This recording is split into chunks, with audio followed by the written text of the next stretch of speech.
গত 5ই মে আমরা আমাদের অধ্যক্ষ স্যারের মাধ্যমে একটি স্মারকলিপি প্রদান করি মন্ত্রণালয়ের উদ্দেশ্যে। সেখান থেকে আমরা প্রায় 8 দিনের মতো অপেক্ষা করি, তারপর কোনো ফিডব্যাক না আসাতে আমরা গত 12ই মে সরাসরি বিএমইটিতে যাই। সেখানে গিয়ে আমরা ডিজি স্যারের কাছে স্মারকলিপি প্রদান করি মাননীয় উপদেষ্টা মহোদয় বরাবর আর কি। তারপর আমরা কোনো ফিডব্যাক না পেয়ে আমরা গত 18ই মে ক্লাস সম্পূর্ণ বর্জন ঘোষণা করি। আমরা সেদিনও অপেক্ষা করি, কোনো ফলাফল না পেয়ে আমরা 19শে মে থেকে কমপ্লিট শাটডাউন ঘোষণা করি। আমাদের শাটডাউন আজকে 4 দিন চলমান আছে এবং আমরা জানি যে গতকাল বিআইএমটি অর্থাৎ নারায়ণগঞ্জ মেরিন ইনস্টিটিউটে সেখানে এডিজি স্যার আসছিলেন বিএমইটি থেকে। সেখানে তারা ওনাদের সাথে কথা বলছেন, তারা আমাদেরকে শুধু আশ্বাস দিয়েছেন, এরকম কোনো ডিক্লারেশন দেয় নাই যে আমাদের দাবি আদায় মানা হয়েছে, কোনো লিখিত দেয় নাই, কোনো প্রজ্ঞাপন দেয় নাই, এগুলো কিছুই দেওয়া হয় নাই।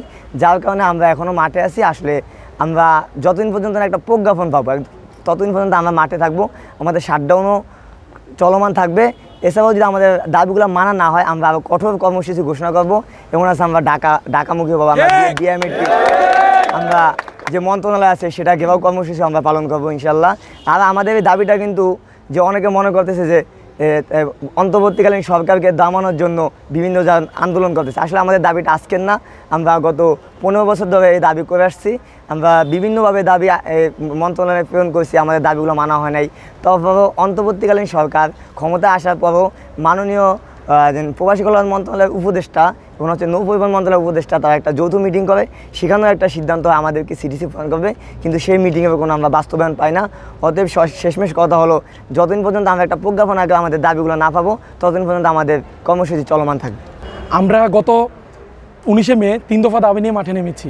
আমাদের দাবিটা মূলত আজকের না, গত 10 বছর 15 বছর যাবৎ আমরা এটা নিয়ে মাঠে কাজ করতেছি। এটার সরকারের কোনো আমরা একটা আমাদের পক্ষে কথা বলবে সরকার বা আমাদের দাবি মানবে এরকম কোনো কাজই সরকার করতেছে না। তো আমাদের 3টা দাবি হচ্ছে, প্রথম যে দাবিটা আমাদের প্রধান দাবি সিডিসি, সেটা হচ্ছে কন্টিনিউয়াস ডিসচার্জ সার্টিফিকেট নামে পরিচিত, যেটা হচ্ছে একটা নাবিক বহি, ঠিক আছে। সেটা হচ্ছে আপনার ধরেন আপনি বিদেশে যাবেন, তার মানে আপনার কী লাগবে, প্রথমত পাসপোর্ট। তার মানে আপনার পাসপোর্ট ছাড়া বিদেশে যাইতে পারতেছেন না। আমরাও তেমনিভাবে শিপে ওঠার জন্য আমাদেরকে সিডিসি দরকার, সিডিসি ছাড়া আমরা শিপে উঠতে পারতেছি না। এটা হচ্ছে আমাদের প্রথম দাবিটা, যেটা হচ্ছে প্রধান দাবি। আর দ্বিতীয় যে দাবিটা হচ্ছে আমাদের ইঞ্জিন সেক্টরগুলা, বাংলাদেশে যত ইঞ্জিন সেক্টর মেশিন সেক্টর আছে সেখানে আমাদেরকে উপসহকারী প্রকৌশলী পদে আমাদেরকে জব দিতে হবে। 3 নম্বর যে দাবিটা হচ্ছে সেটা হচ্ছে শিক্ষার মান উন্নয়ন। শিক্ষার মান উন্নয়ন বলতে বোঝায়, যেমন আমাদের 6টা ক্যাম্পাসে, 6টা মেরিন ক্যাম্পাসে আপনি যদি ঘুরেন তখন আপনি দেখতে পারবেন যে আমাদের 2-1 বিষয়ভিত্তিক ডিপার্টমেন্ট ভিত্তিক টিচার ছাড়া আর কোনো আমাদের ডিপার্টমেন্ট ভিত্তিক টিচার আমাদের নাই। তো আমরা চাই যে আমরা 6টা মেরিন চাই যে আমাদের ডিপার্টমেন্ট ভিত্তিক টিচার আসুক। কারণ আপনার যদি সমুদ্র সম্পর্কে কোনো ধারণা না থাকে, আপনার যদি জাহাজ সম্পর্কে শিপ সম্পর্কে কোনো ধারণা না থাকে, আপনি কিভাবে আমাদেরকে শিক্ষাদান করবেন? আমাদের কাজ আমাদের এখন আমরা চাই যে আমাদের ডিপার্টমেন্ট ভিত্তিক শিক্ষক আমাদের ক্যাম্পাসে আসুক। এই হচ্ছে আমাদের বক্তব্য। আজকে 15 বছর ধরে আমাদের এই আন্দোলন চলমান, কিন্তু দুঃখের বিষয় আফসোসের সাথে বলতে হচ্ছে 15 বছর আন্দোলন করার পরেও আমাদের এই দাবির কোনো কিছুই হয় নাই এখন পর্যন্ত। আমরা 3টা দাবি নিয়ে মাঠে নামছি, আমাদের ক্লাস বর্জন কর্মসূচি হয়েছে, তারপর আমরা আজকে শাটডাউনের 4র্থ দিন, এখন পর্যন্ত সরকার আমাদের কোনো জবাব অথবা কোনো প্রজ্ঞাপন জারি করে নাই।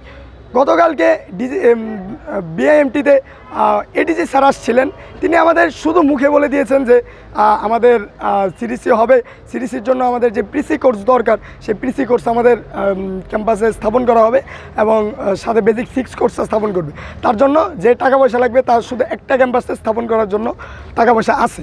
এখন কথা হলো তিনি এই জিনিসটা কবে করবেন তার কোনো ধারণা দেয় নেই। তিনি বলেছেন আমাদের 2 বছর সময় লাগবে মিনিমাম, কিন্তু 2 বছরে আমরা যারা রানিং আছি, যেমন আমি 4th ইয়ার, আমাদের 3rd ইয়ার আছে, 2nd ইয়ার আছে, তারা যদি 2 বছরে বের হয়ে যায় তারা কী করবে, এটার কোনো কিছু এখনও বলে নাই। তার জন্য আমরা পরবর্তীতে কি হবে সেটা হলো আজকের 4র্থ দিন, এই শাটডাউন কর্মসূচি হয়তো আরও 5-6 দিন বা যতদিন পর্যন্ত আমাদের দাবিগুলো না মানা হচ্ছে ততদিন পর্যন্ত চলবে। তারপরে যদি তারপরেও মানা না হয়, তারপরে হয়তো আমরা মন্ত্রণালয় ঘেরাও দিব এবং নৌ পরিবহন মন্ত্রণালয়ের সামনে যে ডিজিকে সরাসরি প্রশ্ন করবো যে আমাদের এই যোগ্যতা থাকার পরেও কেন আমাদের সিডিসি দেওয়া হয়।